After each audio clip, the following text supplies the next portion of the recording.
Li Nîvyorkê Festîvala Çaran a Fîlm û Çanda Kurdan bi bernameyeke sê rojî hatiye lêdarxistin. Lê belê sal ji ber sedema Covid-19 festîval bi awayekî online hate birêvebirin. Di festîvalê da bi tevî nîşandana fîlman muzîka Kurdan jî ji bo temaşevanan hate pêşkêşkirin.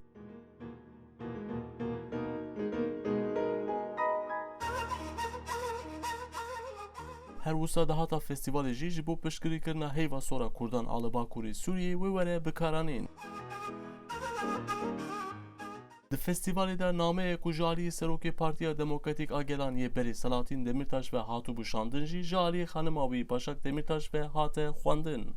Merhaba güzel insanlar. Hücre arkadaşım Abdullah Zeydan ile birlikte Silav ji wêra mirovên bedev, ez û hevalê min ê zindanê Abdullah Zeydan spasiya xwe ji bo mirovên ku Festîvala Kurdan organize kirine û dîsa ji her kesî re silav û rêzên xwe dişînin.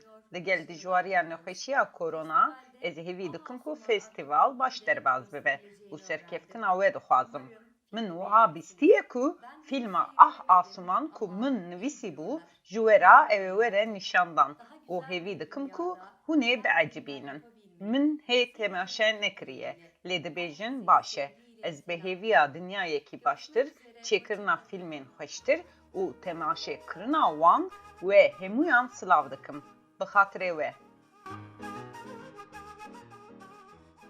Dilan Sipahî ku yek ji rêveberên festîvalê ye dibêje festîval bi awayekî online ji bo sê rojan hate lêdarxistin. Wan ji bo her rojê linkeke cuda ji bo temaşevanan birê kiriye. Rêvebera naborî wiha domand. The festival features films, live events, talks, Di dance. festîvalê de bi tevî fîlman bi awayekî zindî helbestên xwendin, dans tên kirin û axaftin jî tên pêşkêşkirin. Armanca me ev e ku em bi vê festîvalê bikaribin alîkariya Yekitiya Kurdan bikin û di heman demê de balê bikişînin ser Kurdên ku di girtîgehan de ne. Festîvala me li New Yorkê her sal her ku diçe zêdetir balê dikişîne. Gelek mirov hez dikin ku bibin beşekî festîvalê û dîsa hez dikin pirtir derheqê Kurdan û fîlmên wan de agahdar bibin. Dilan dibêje wan îsal di festîvalê de çil fîlm nîşandane û piraniya derhenerên fîlman jî Kurdin. Dilan amaje bi wê yekê kir ku ew wisa bawerin ku festîvala wan dê alîkariya fîlmçekerên nû yê Kurdan bike û îlhamê bide wan. Sinan Tunçdemîr, Rengî Amerîka, New York.